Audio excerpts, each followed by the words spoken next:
They said the mammoths were leaving, not just migrating with the old winds, not shifting with the cracked glaciers or searching for moss-rich valleys, but truly leaving, vanishing the way stars blink out when clouds roll in, silent and without. Promise of return. I didn't believe it, not at first. My name is Tolan, born under the bleeding moon, son of Haret the tracker and Olenna the bonebinder, and when the elders began their whispers about the end of beasts, I laughed, not loudly, not foolishly, but with the same quiet defiance you hold in your throat when someone tells you fire can't be born in rain. Our clan, the San, had hunted mammoths for generations, each tusk etched with the name of the hunter, each rib used in the shaping of shelters, each hide shared between families until no piece went wasted. My own tunic was made from a calf we'd taken when I was just old enough to hold a spear. I remembered its breath steaming in the snow, its cry that made the trees flinch. I remembered the guilt that followed, then the pride that swallowed the guilt whole. And so, when the snow came early, and the herds came late, or not at all, I told myself it was just the sky playing tricks. The earth has moods. The mountains sulk. But then the scouts returned empty-eyed, dragging only silence and shattered bone fragments. "Mammoth," said Varn, the oldest of them, his beard caked with rime. "But not from our spears. It was already dead, picked clean by wolves and ravens, nothing left but the voice of its death." That night, the fires in the camp flickered low, and the elders sat long without words.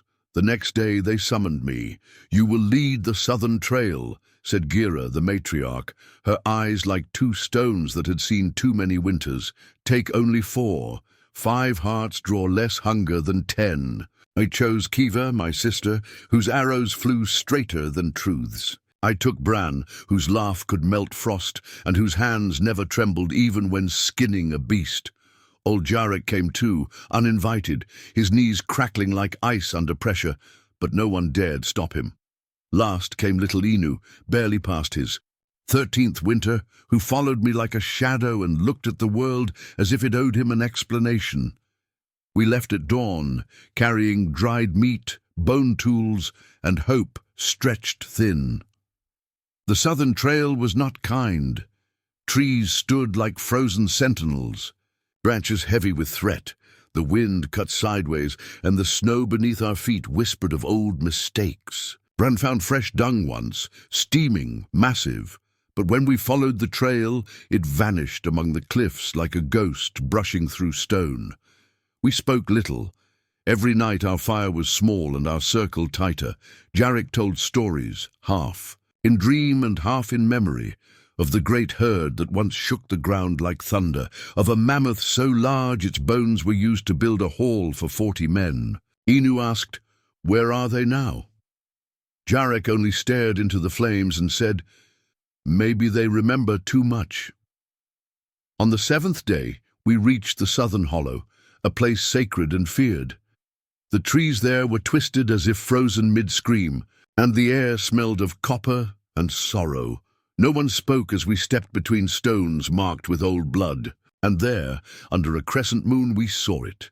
A lone mammoth, ancient, grey as ash, its breath ragged, its tusks chipped and worn. It stood in a clearing of snow-dusted grass, unmoving, as if it waited. Inu reached for his sling, but I stopped. Him. "Not yet," I said, though I didn't know why. That night the mammoth did not leave. Nor did we. We watched it from behind fallen logs, our breaths held, our muscles tight with the weight of questions. In the morning we approached. It turned its head slowly, one eye clouded with age, the other fixed on me. And then it knelt. Not in fear, not in pain, but in something like offering. Bran whispered, "This is no hunt."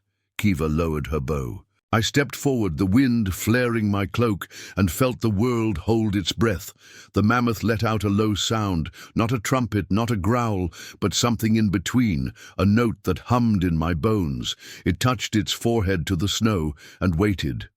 Behind me, Jarek murmured, "It wants you to see." And so I did. I placed my palm against its brow, rough and warm, and a flood of images surged into my mind. Herds running across green valleys, children dancing under hides, a great fire built from bone and joy, and finally a wall of men with blades and fire chasing the last of the mammoths into silence. I stumbled back, breathless. "They remember everything," I said aloud. Inu looked at me, wide-eyed. "What do we do?" Kiva said nothing, only stared. Bran wiped his face, Jarek wept, and the mammoth waited, not for death, not for mercy, but for us to understand. When it stood again, it walked past us, slow and deliberate, heading deeper into the forest where the snow fell thicker. We did not follow, we could not. That night I carved no mark on my spear. I told no tale of conquest. I only wrote the word witness in the snow and let the wind take it. We did not speak of the mammoth again, not in the way people speak of prey or legends or things to be measured in cuts and portions. What we had seen in the southern hollow clung to us like smoke in our hair, invisible but persistent.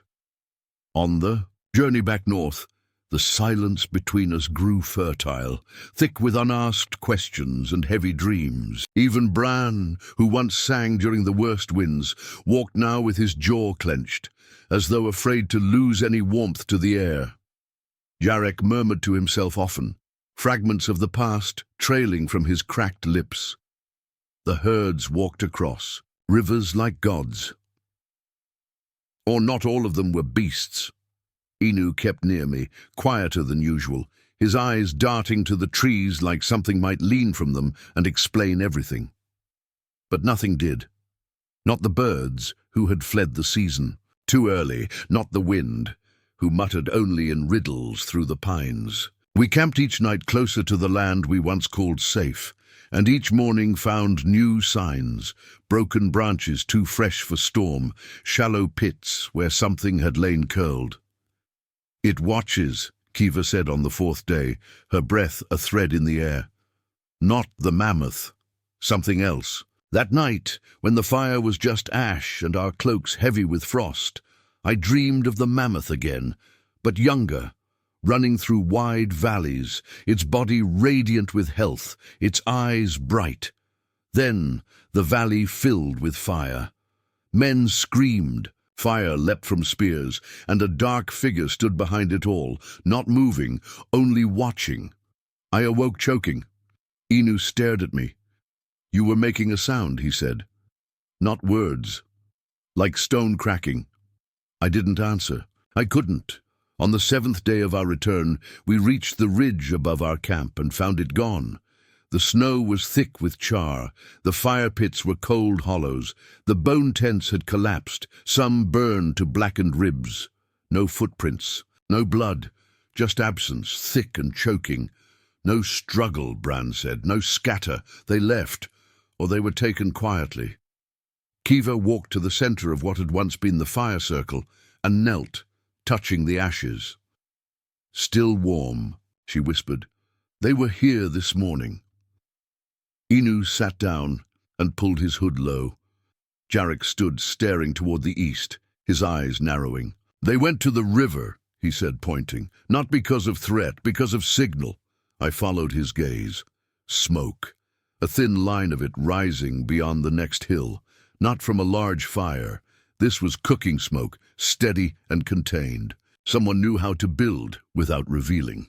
We left without speaking, moving fast over the snow, our bodies warm not by flame but by urgency. We reached the smoke by nightfall and found the rest of our clan in a circle, quiet, intact, and looking not at us, but at the thing in the center of the clearing. It was another mammoth, dead, but not in the way we knew death. It lay curled, as if sleeping, its eyes open and unclouded, its body marked with symbols drawn in ochre and ash. Around its neck was a necklace of carved stone and bark. "They brought it," said Gira without turning. "It came willingly, then lay down and died." I stepped forward. "Why?" Gira's face turned slowly toward me. "So we would remember." Brun touched one of the symbols. Spirals, jagged lines, stars. These aren't Sarn markings. No, said Jarek, arriving beside him. They're older. These are from before the long ice. Inu walked around the mammoth slowly, reverently. Is this a gift? He asked. Or a warning? No one answered. That night we held no feast. The fire burned low, not out of cold, but out of respect. The mammoth remained untouched. We built a shelter over it, laid pine boughs on its flanks, and left offerings, fish, berries, carved tools. Jira ordered silence. We will speak only after snow. The next morning the body was gone. No drag marks, no footprints, no broken branches, just snow, flat and innocent. I stood where it had lain, my breath loud in the hush. They're watching, Kiva said again. Who? I asked. She shrugged. The ones who remember, or the ones who forgot and want it back. Jarek spat into the fire. This is not a hunt anymore. Bran stood beside him. Then what is it? I looked at my hands. They had once been made for killing. Now they trembled as if waiting to hold something gentler. Maybe it's a choice, I said, and none of us spoke again that day. Snow remembers everything, or so Jarek once said, in that dry, cracked voice of his, the one that made every sentence feel like it had been dragged out of a cave by hand. But this snow remembered nothing. Where the mammoth had lain there was only purity, unbroken, unstained, undisturbed, as if death itself had decided to take its business elsewhere and cover its tracks on the way out. We stood there long enough for the sun to turn gold, and then silver again, each of us frozen not by cold, but by knowing we had seen something that refused to stay still in the world's memory. That day, none of us hunted. We walked outward from the camp in slow spirals, hoping for signs, not of animals but of explanation. Inu found a pile of moss stacked neatly beneath a tree, still damp, not native to this region. Kiva spotted carved grooves in the bark of an elder pine, markings, too straight to be windwork. Bran, ever the skeptic, found nothing and said as much, but his eyes lingered on the treetops too often for me to believe him. I walked until the snow grew strange beneath my feet, not in look, but in feel. Softer, spongier, like the ground, held breath just below. I knelt, brushed the top layer away, and found footprints, human, barefoot, deep, wide-set and spaced in a gait that suggested something tall, strong, and utterly unafraid. The prints led into a copse of trees shaped like a closed fist. I called for the others, but even as their voices responded behind me, a gust of wind lifted, and the prints vanished as if they'd never existed. I stared at the blank white. Snow remembers nothing, I said aloud. That night Jira called a council. Fires were kept small, not for warmth, but to keep shadows honest. We sat in a circle, hunters, elders, even the children, their eyes wide and unblinking. We are being watched, Jira said. Not by predators, by memory. She turned to me. Tell them what you saw. I recounted the footprints, the moss, the markings. Others added their pieces. Jarek had heard a voice in the wind. Inu had dreamed of hands made of snow. Kiva confessed she had seen the mammoth blink after it had died. We are not alone, she whispered. Bran rose, his voice edged with heat. This is madness. We are hunters, not priests. We cannot hunt dreams. No, I said, but dreams can hunt us. Silence fell again, this time heavy as the snow itself. Then, from the darkness, a sound, low, slow, and deliberate. A knocking, like stone against hollow wood, once, twice, thrice. We turned as one toward the trees. Nothing moved, no wind, no fire crackle, just that sound echoing in our bones. The next day we followed it, not blindly, not out of curiosity, but because to stay still felt worse than walking into danger.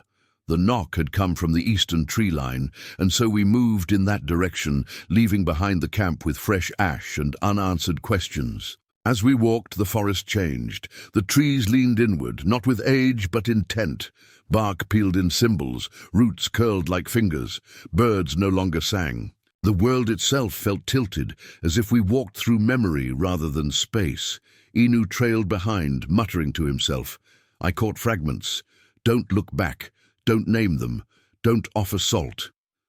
I asked what he meant, but he just shook his head, lips trembling. By midday, we reached the hollow again, not the one where we first saw the mammoth, but another, deeper, older.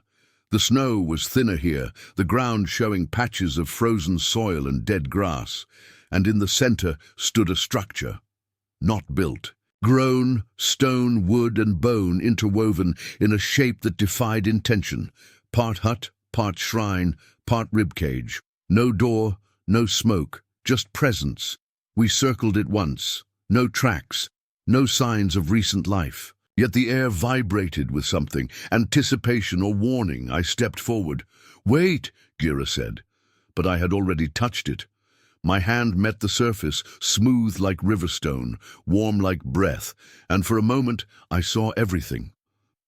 A herd of mammoths trampling across a plain that no longer exists, men dancing with fire on their heads, a child born with antlers, a sky that split and sang, and behind it all, eyes, watching, remembering, forgetting, choosing. I stumbled back, heart racing. It knows us, I said. Bran scoffed. Then what does it want? The structure responded. With a groan, not of wind, not of ice, but of voice. It opened, just a crack, enough to see darkness inside that moved like thought. I turned to the others. We were not the first, I said, and we won't be the last. Inu stepped beside me, his hand in mine. Then we go together, and one by one we entered.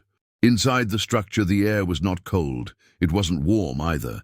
It was other, thick, dense, unmoving, as though the space had been sealed from time, from sound, from breath. We passed through the opening one by one, each step feeling like it broke a rule we hadn't known existed. The floor was neither dirt nor stone, but something in between, a hardened clay patterned with the imprint of hundreds, no thousands, of overlapping feet. Human, animal, something else. The walls, if they could be called that, curved up and around us like the inside of a mammoth's ribcage, bones and branches interwoven with sinew that had long since dried into rope. There was no light, yet we saw. Our bodies cast no shadows, yet we could see each other clearly, faces marked with awe and fear, eyes reflecting a glow that had no source. Yarrick whispered, "This place remembers." And then we began to hear. Not noise, not voices, moments. Laughter from children we had never known. A fire crackling in a language long dead.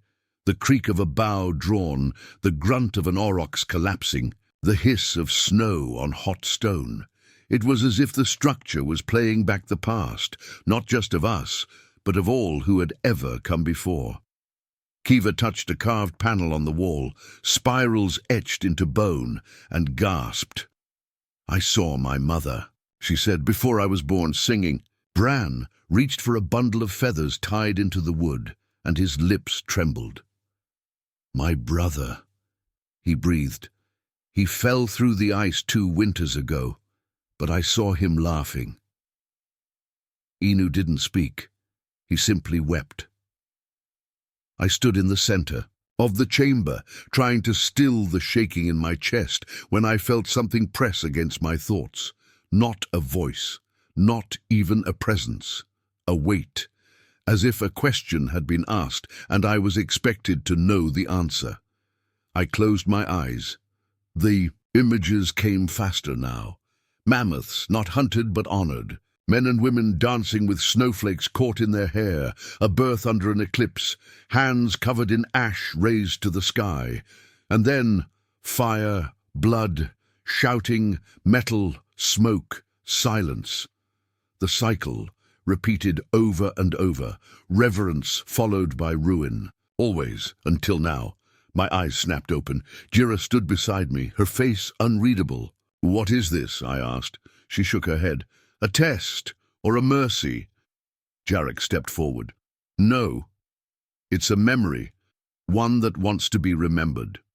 The chamber pulsed. The light, sourceless as ever, flickered. For the first time we saw the ceiling, or what lay above us. A vast dome, stretching high, painted with pigments that had somehow resisted time. Scenes sprawled across it like constellations, a mammoth curled around a child, a man feeding a wolf from his own mouth, a woman with her arms buried in snow, planting bones like seeds. At the center of the dome, a black circle, empty, waiting. "That's where we are now," Inu said. His voice was calm, certain. "The part of the story that hasn't been painted yet." We stood in silence. The chamber no longer whispered. It waited. "We have to leave," Bran said, his voice tight. "This place, it's too much. It's not natural." Jira turned to him. "Neither is forgetting." We stepped back through the entrance one by one. The air outside hit us, like reality slamming shut. Snow fell again. The trees stood silent, but something had changed. The structure was gone. No trace, just forest. Kiva dropped to her knees, brushing the ground where the entrance had been. "It was real," she said. "I felt it." "It was more than real," I said. "It was true." That night no one slept. We sat around a fire that felt too small for what we carried. No one spoke until Inu said, "If that place was the memory, who built it?"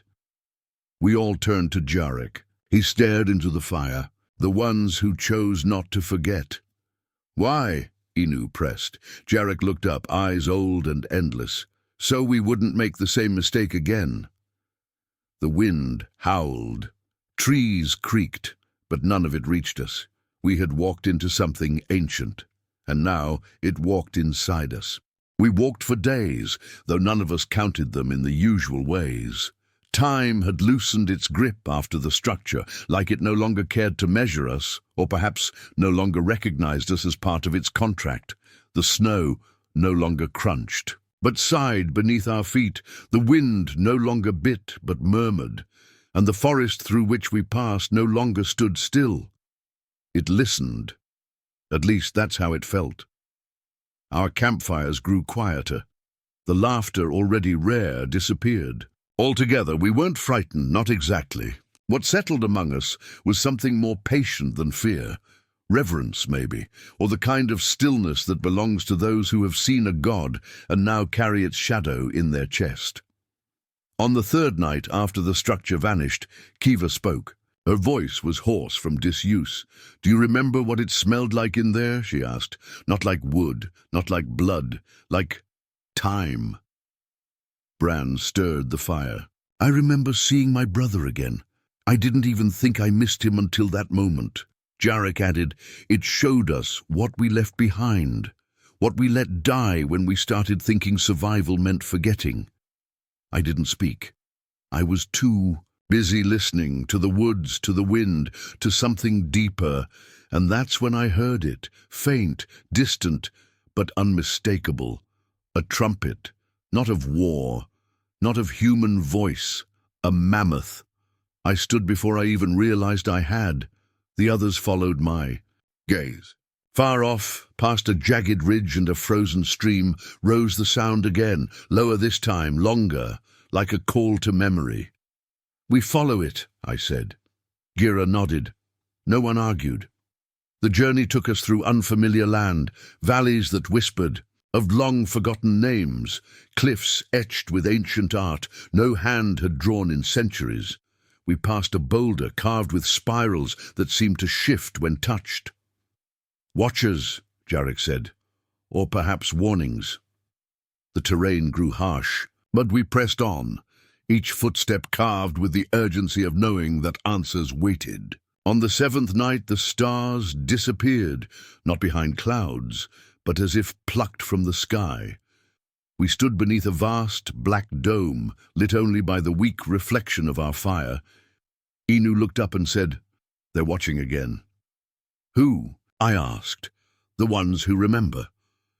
Morning came slow, painted in shades of grey, and we reached the edge of a new hollow. In its centre, a mammoth.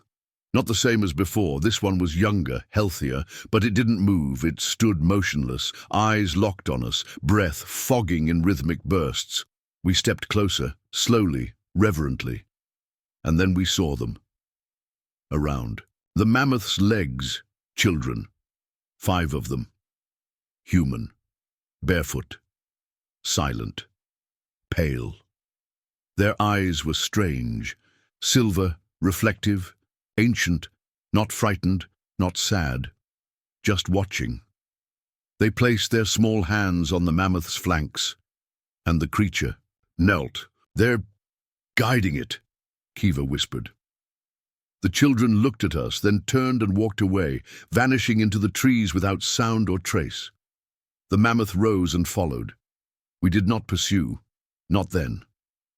We returned to our camp that night, shaken but clearer. "We're not the only ones walking this story," I said. "There are other lines being written, some deeper than ours."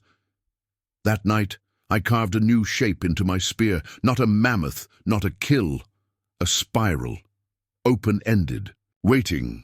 Before we slept, I spoke to the others, and my words came from somewhere far older than me. "We are witnesses now," I said, "and to witness is not passive, it is a promise." I looked into the fire and knew others would see what we had seen, walk where we had walked. And if you are one of them, if you've felt the stir in your bones as the mammoth's echo moves through the snow, then walk with us. Mark your trail, leave your sign. Let the fire know your name. The snow grew thinner as we continued east, revealing a skin of old earth beneath its melting edges. Scarred, scorched, interrupted by the bones of trees that had not grown in 100 years.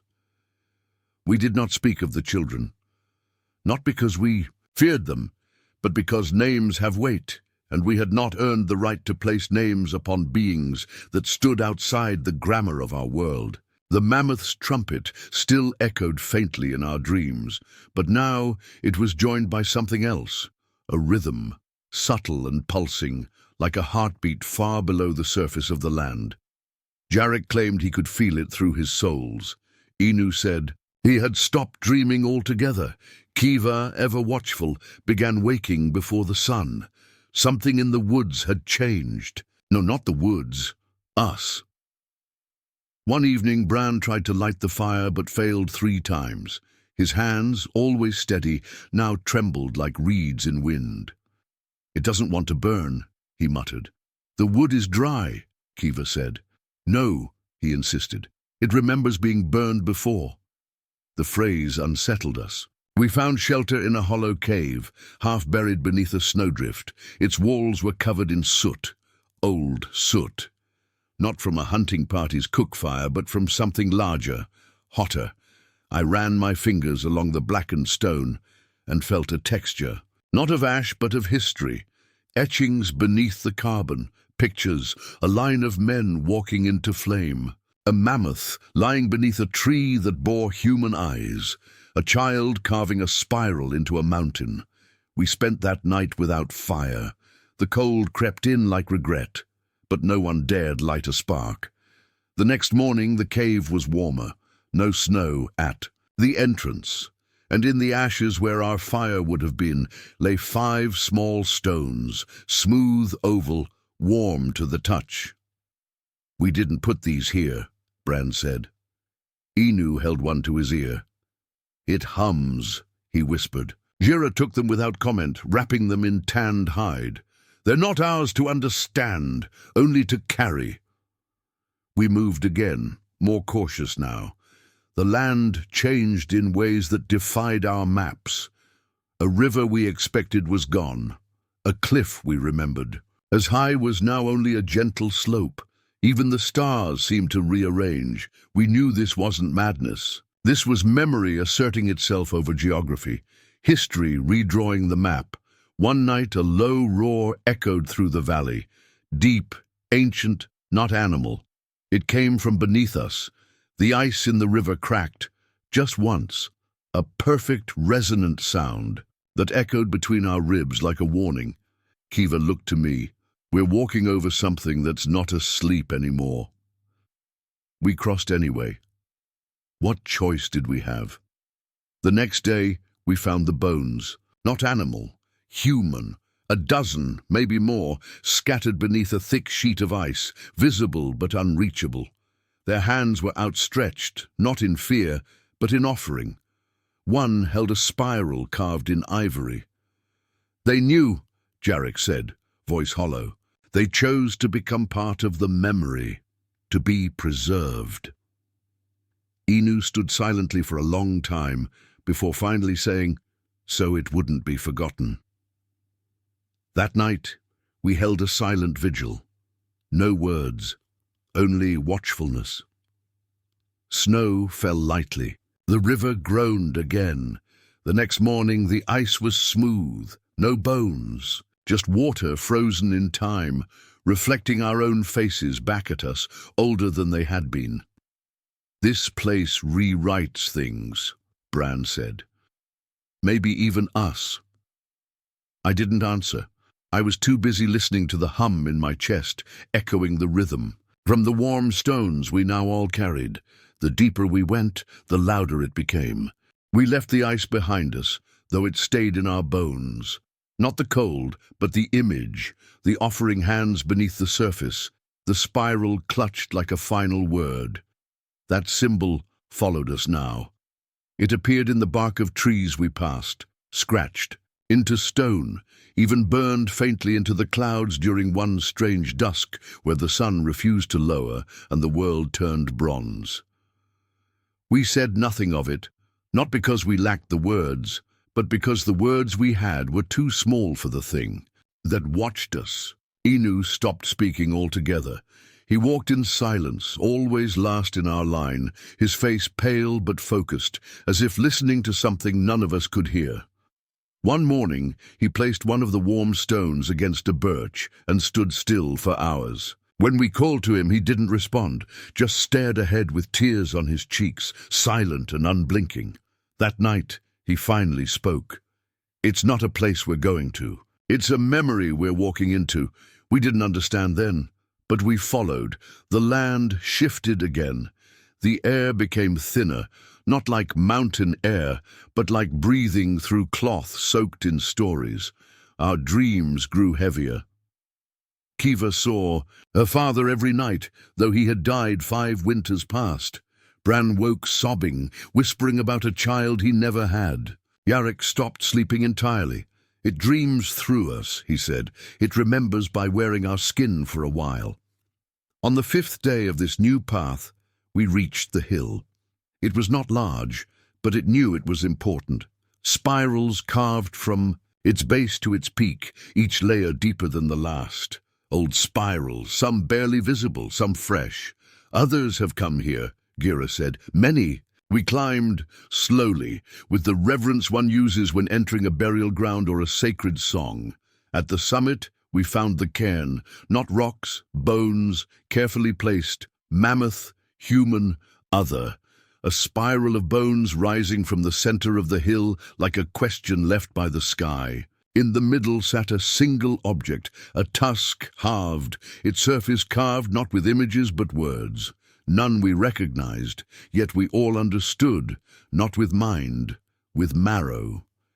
You stand where the forgetting ends, it said, and where the becoming begins. The wind did not blow, the snow did not fall, the world waited. I stepped forward, my fingers touched the tusk. Images slammed through me, worlds collapsing, fire dancing across oceans, children born with antlers and stars in their mouths, a time before time. And then, silence. When I came to, the sky had turned red, not with sunset, with memory. Clouds shaped like faces. A mountain breathing in the distance. I looked to the others. Kiva was kneeling, forehead pressed to the snow. Bran held his hands as if holding an invisible child. Inu was gone. We searched the summit. No tracks, no sign, just absence. He walked into the memory, Gira said, and became part of the route. Her voice held no panic, no grief, only recognition, as if this had always been the way. That night, we lit no fire. Instead, we placed our stones in a circle, warm still, humming now in harmony. The cairn glowed faintly, not from firelight, but from remembrance. Before sleep took me, I whispered into the snow, "We remember." And the spiral whispered back, "So we are." We did not descend the spiral hill the next morning. We did not speak of Inu. There was no ceremony, no grief, only the understanding that something had been given and something had been taken, and perhaps that those two things were the same. The sky held its red hue long into the day, as if time had stumbled and forgotten how to turn the page. When we finally began our descent, it was not toward a place, but into a pulse. The land below the hill was not flat. It breathed. We felt it in our feet, in our lungs. The snow shifted in patterns as we walked, spiraling and recoiling like a giant asleep beneath the soil. No wind, no sound, only movement. "This isn't land," Kiva said, her voice tight. "It's memory, compressed." The deeper we walked, the more distorted the world became. Trees bent toward us, not blown by wind, but as if trying to listen. Stones bled warmth. Shadows didn't always match our bodies. Once, I turned and saw mine delayed behind me by a few seconds. Bran wouldn't speak anymore. He only hummed the same melody over and over, something his mother used to sing. Gira began marking our path with bone fragments, muttering that if we didn't, we might walk in circles that were not truly circles. "Some paths remember too. Much," she said, "and they loop because they hope we'll change the ending." On the third day we found the ring. A perfect circle of mammoth tusks driven into the earth, tips angled inward like a jaw ready to close. Inside the ring, the snow had melted into black water. It reflected the sky, but not our bodies. I threw a stone into the center. The ripple spread, but not in the water. It echoed outward through the air, shaking the trees, warping the silence. Then it stopped. "A wound," Jarek said. "This place is a scar the world refuses to heal." Kiva stepped toward the edge of the ring. "Or it's a mouth waiting for the right word." That night I dreamed of Inu. He was inside the ring, sitting on the water, not floating, sitting. His hands cupped something small and glowing. "You're close," he said. "But close to what?" I asked. "To becoming." I woke with blood in my mouth and ash on my hands. Jarek cleaned my palms in silence. "You touched something," he said. "I hope it didn't touch back." The next morning, Gira was gone. No tracks, no breath in the snow, just a circle of feathers where she had slept. We didn't search, we didn't speak her name, we simply walked. The land grew heavier, steps took more effort, breaths carried weight. Bran collapsed once, whispering that his bones were remembering too fast. We carried him until he could walk again. The spiral returned, not in stone or bone, but in sound, a low humming, constant now beneath everything. It matched the stones in our pockets, which had grown warmer, now pulsing in rhythm with the ground. "We're inside it," Kiva said. "Whatever it is." On the fifth day, we reached the gate. Not built, grown. Two colossal mammoth tusks, arched into the sky, fused at the tips by an orb of obsidian cracked with veins of silver. Beneath it, a passage into the earth, wide and dark. "This is where the spiral ends," Bran whispered. I shook my head. "No, this is where it begins to understand itself." We camped before the gate, fireless. The earth refused flame here. The wood hissed, but would not ignite. We lay in silence, stones on our chests, breathing in time with the pulse. That night, I heard the spiral speak, not in words, in reminders. Faces I had forgotten, places I had never seen. Emotions not mine, but borrowed. Rage from a mother burying her son in glacier winds. Joy from a man watching stars rise in a sky unmarked by gods. Terror from a child seeing their reflections speak before they did. And through it all, the spiral pulsed. It did not want worship. It did not want sacrifice. It wanted witness, and now it had us. We entered the gate at first light, though the sky gave no light at all. The moment we passed beneath the arch of fused mammoth tusks, the world above ceased to matter. It didn't vanish. It simply stopped waiting for us. The passage sloped. Gently at first, wide enough for 5 to walk abreast, walls lined with smooth stone that pulsed with the same faint glow as the warm stones in our satchels. We walked in silence. No one questioned whether we should turn back. There was no longer a concept of back. Even memory itself seemed to march forward here, uncoiling like a vine, desperate to climb out of forgetting. Yarrick was the first to speak, hours into the descent. This place was never made. It remembered itself into being. His voice echoed strangely, not from the walls, but from our bones. Kiva stopped to touch the stone.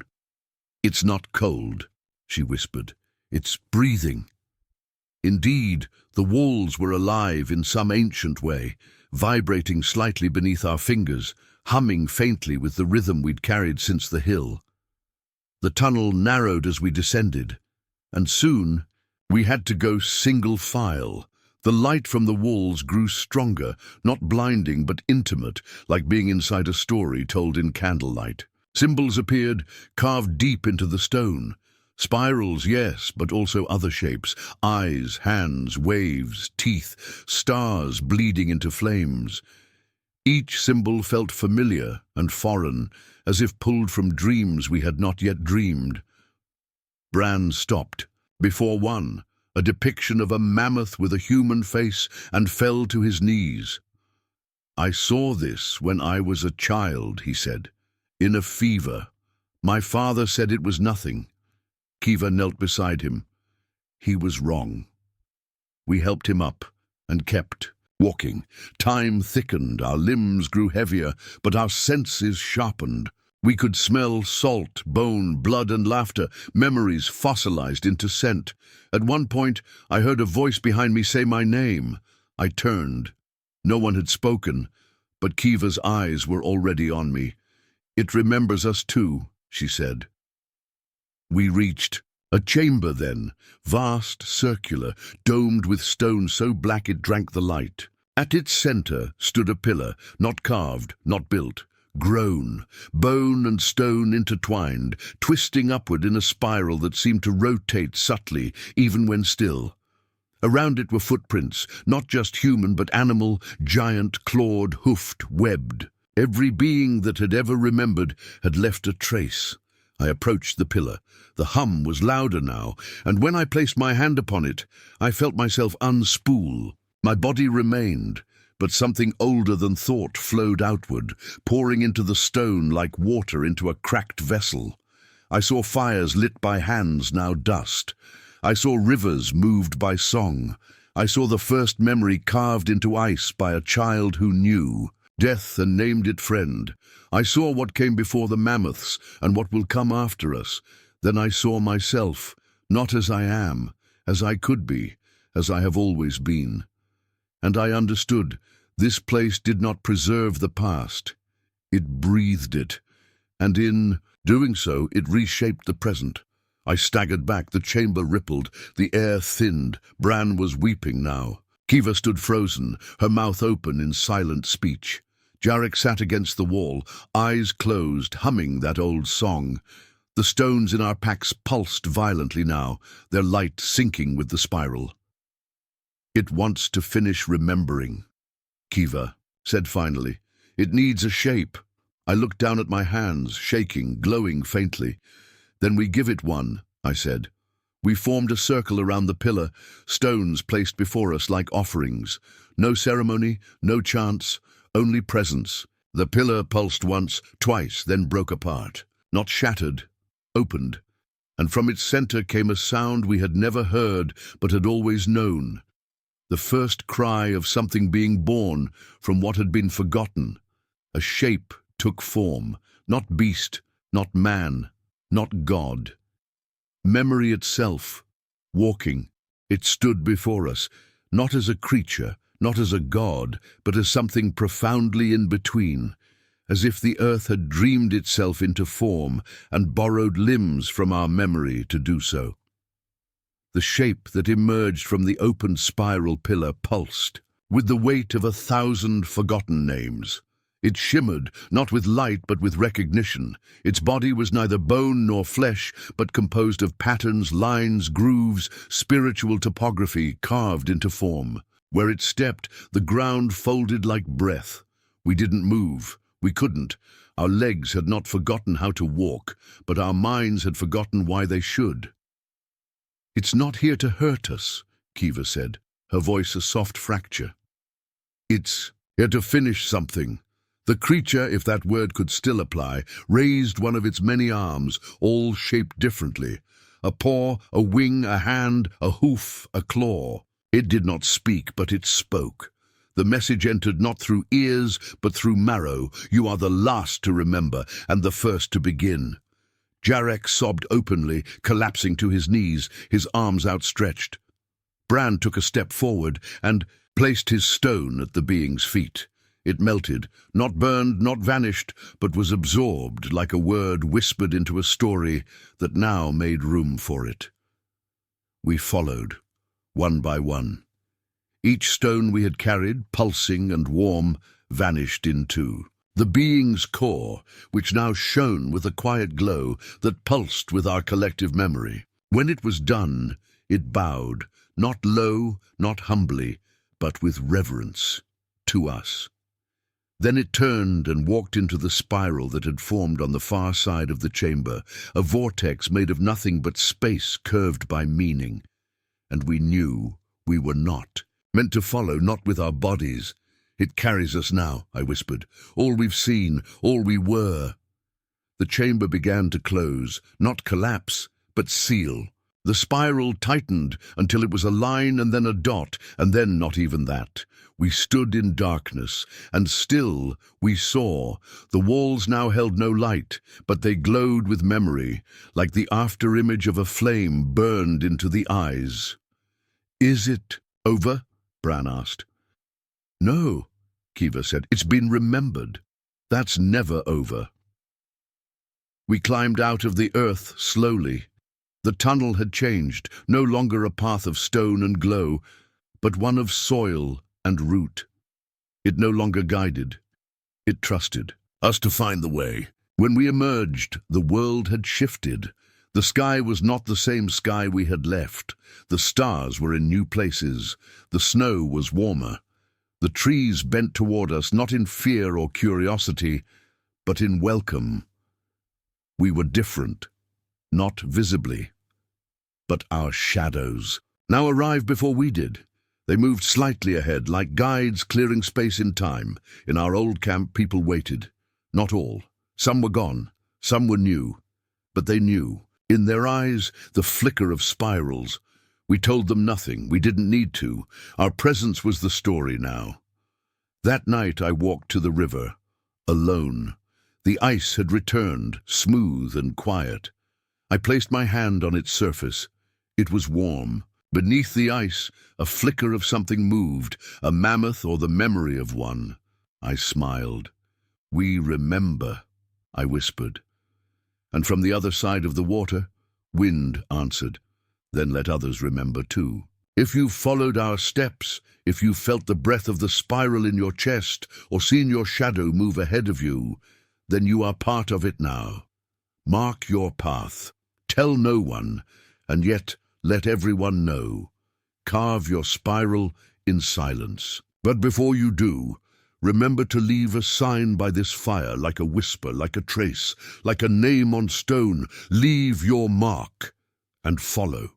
The days that followed our return were unlike any before.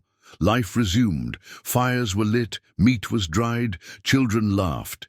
But everything beneath that surface had shifted, like a river quietly changing its course beneath unbroken ice. Those of us who descended into the spiral no longer belonged solely to the world we had left. We did not speak of what we had seen, not because of fear, but because language was too small for it. But others noticed. The elders watched us with new caution. The children mimicked our posture, our habits, as if sensing we had returned wearing invisible cloaks. Even the animals treated us differently. Dogs no longer barked when we approached. Birds landed closer, curious. Jarek disappeared 3 days. After we returned, no note, no gear missing, just gone. But on the edge of camp, someone found a spiral carved into the snow with his walking stick planted in its center. We did not speak his name again. Instead, we watched the spiral remain, perfect for 6 days. No wind touched it. No snowfall filled it. On the 7th, it vanished at sunrise. In his place, 2 new travelers arrived, one old, one young, claiming to have dreamt their way to our camp. I followed a sound, the older one said, like a drum inside the earth. I followed someone with no shadow, said the child. We accepted them without question. The camp was no longer a place of answers. It had become a place that understood questions. Bran became quiet, withdrawn. He began building something just outside the camp, a structure made of twisted branches and stones shaped like teeth. When I asked what it was, he simply said, "Ah, reminder." Kiva spent her days walking the forest perimeter, whispering to trees. "They shift," she told me. "The forest has learned to move when needed." I began carving spirals into flat stones and leaving them at river crossings, game trails and sleeping hollows, not as warnings, as invitations. Those who stayed behind, those who had not walked into the spiral, began to change in smaller ways. Dreams grew stranger. One hunter claimed he saw a mammoth watching him from a cliff, and that it vanished not by moving, but by blinking out of belief. A mother caught her child speaking in a language no one recognized, yet somehow understood. Gira had once said, "Memory is not what has passed, it's what refuses to leave." Now I knew she had been preparing us. We began noticing new tracks around the camp, spiral-shaped, not footprints, not paw prints, as if the earth itself was remembering someone walking there. Some nights, fires would light without tinder. Other times, snow would fall in perfect circles. No one was alarmed. Instead, we listened, because the spiral had not just changed us, it had awakened something. One night, as I sat by the river, I heard footsteps behind me. Not heavy, not rushed. I turned and saw no one. But on the ground beside me, a small carved stone, warm to the touch, with a spiral burned into its surface. I hadn't made it. No one had. It had arrived, as if the memory itself had begun to participate. And as I held it, I realized something new. The spiral was no longer asking to be remembered. It was asking to be used. We were no longer witnesses. We were part of its language. The first time someone spoke to the spiral and it answered, none of us were there to see it, only the result remained. Vina, a quiet woman with 2 sons and a limp from a bear injury years before, had gone to the edge of the bone fields to leave. An offering, a pouch of dried berries, a single white feather, and a pebble with 3 dots carved into it. We found her the next morning sitting by a tree that hadn't been there the day before. Not a sapling, a full-grown tree, leafless but alive, bark shaped in winding patterns. Vina wasn't afraid. She smiled. "I asked for shade," she said. "It gave me memory instead." After that, others tried. Carefully, some whispered into snowbanks, some sang into caves, some simply sat still and thought clearly. And sometimes the spiral answered. A patch of frozen ground thawed for an hour. A fish lay waiting by the fire pit, clean and gutted. A child found a necklace their grandmother had lost seasons ago, hanging from the neck of a raven. The spiral was not granting wishes. It was finishing thoughts. We learned not to ask out of greed. When one hunter begged for a stronger spear, his hand was found withered by the river the next day, still clutching a branch of ashwood split down the center. The spiral heard, but it did not reward. It shaped. Kiva became our interpreter, though she denied it. "I don't speak for it," she insisted, "but I think it lets me hear a little more clearly than most." She began leading quiet walks into the forest with those who had questions they didn't know how to say aloud. They returned, changed, sometimes lighter, sometimes heavier, but always clearer. Bran continued building. His structure had grown into a shelter of no clear use. It wasn't for sleeping, it wasn't for tools, but those who entered it always came out with something different in their eyes. "It tells you how you're shaped," he said once, "not how you are, how you could be." I visited it alone. One evening. Inside it was warm, silent, and there on the wall, carved into the wood, was my name, not written by me, but by something that knew me better than I did. Below it, a spiral inside a spiral, as if I had begun to become myself again. The world beyond our camp continued. Seasons moved. Other clans passed by, some staying for warmth, others leaving without speaking. A few asked about the spirals, most avoided them. One group, 7 in total, mocked us openly, laughed at the markings, kicked over one of Bran's stone spirals. That night, snow fell only in their camp, thick, silent. By morning they were gone, no tracks, no tent remains, just a spiral. Carved in ice where their fire had been. We never saw them again. The spiral had boundaries, but not borders. It did not leave our valley, but it did begin to hum louder. Nights were filled with it now. Not noise, resonance. Those who had been inside the spiral hill heard it strongest.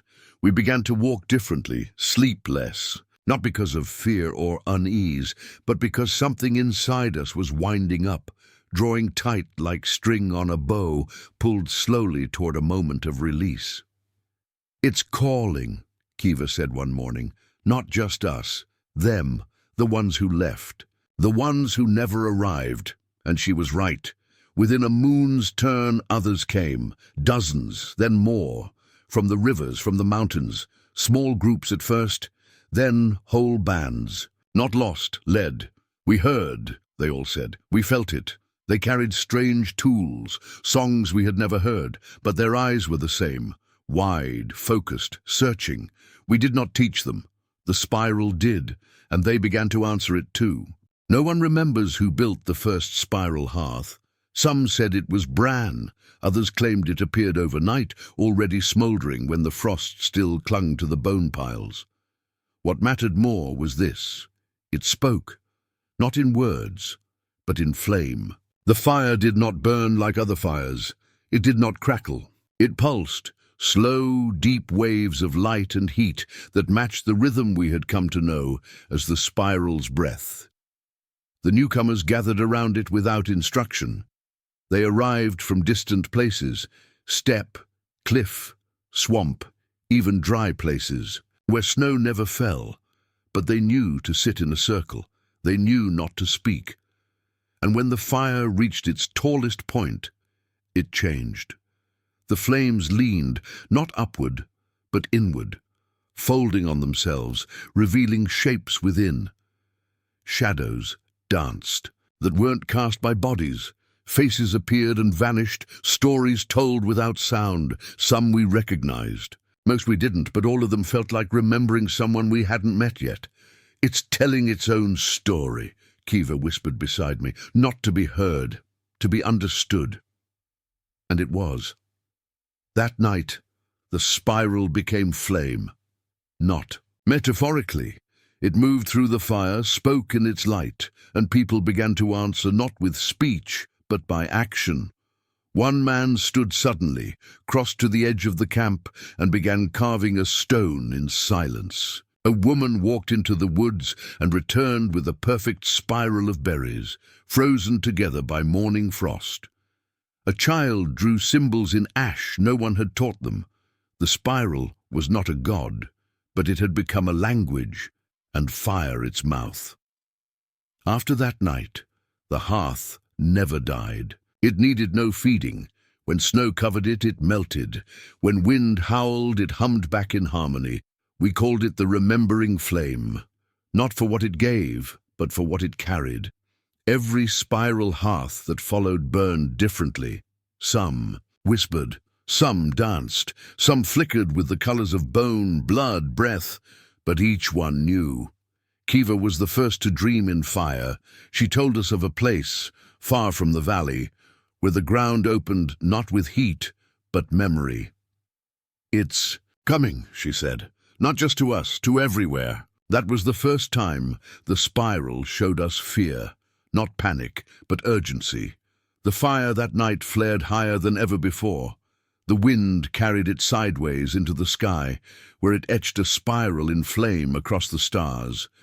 Everyone saw it, even those who did not know what it meant. And the next morning the first group fled, a band of 12, not in fear, but in resistance. "We never asked for this," their leader said. "This is not the world we knew. We will not burn in someone else's memory." We let them go.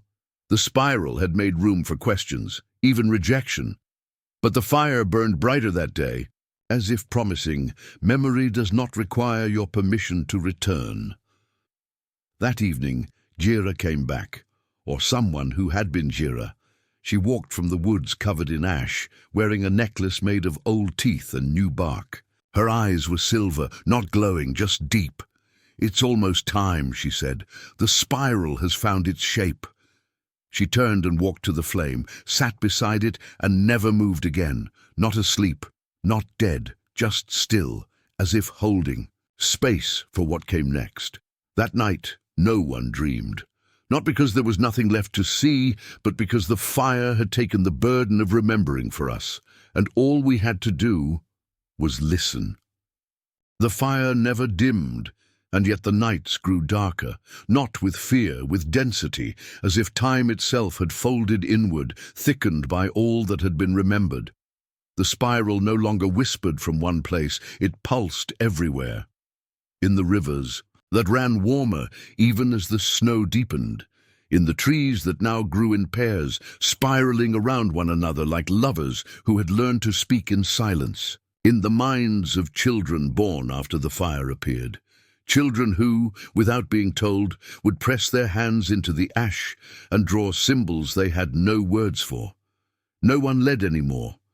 There were no chiefs, no hunts, no meetings, only movement. Groups came and went, some returning after days, others after seasons. But all carried something, an object, a song, a dream that was not theirs when they left. We began calling them answers, though none came with explanations.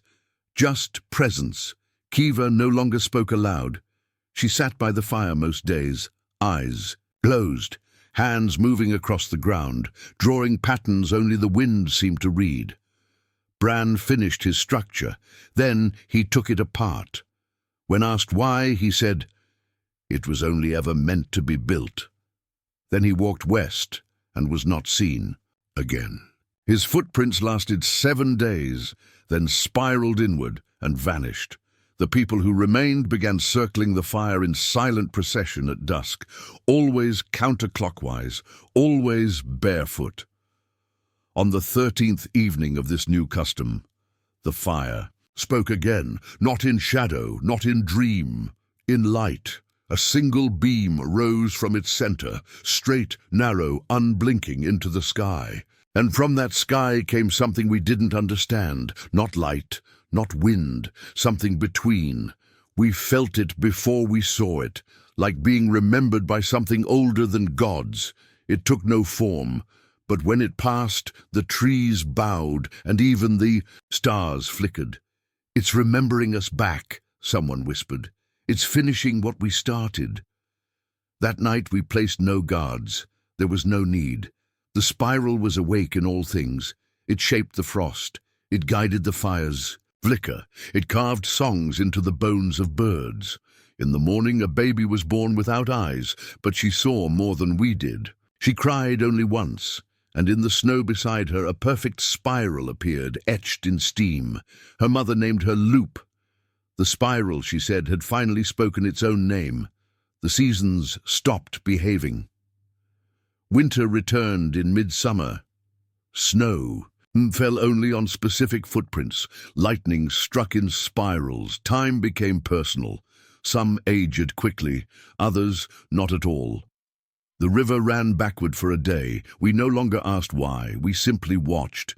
And then the ground began to hum, not from beneath us, but from inside us.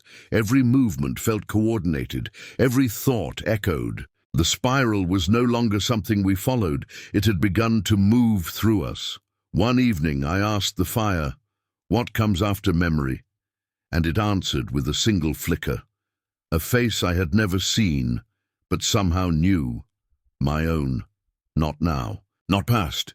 Next, I didn't speak of it. I simply sat beside Kiva, our hands resting in the same patch of ash. A warm wind circled us. Snow melted in a spiral. The fire pulsed 3 times and then went still, not dead, waiting. For what? We didn't know. Not exactly. But it was close. Closer than breath. Closer than thought. Something vast was about to finish becoming, and we had one more night to listen. We woke before the light, though the sun still rose.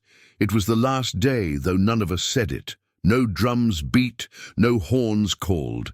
The spiral had gone still, not dead, not gone, but complete.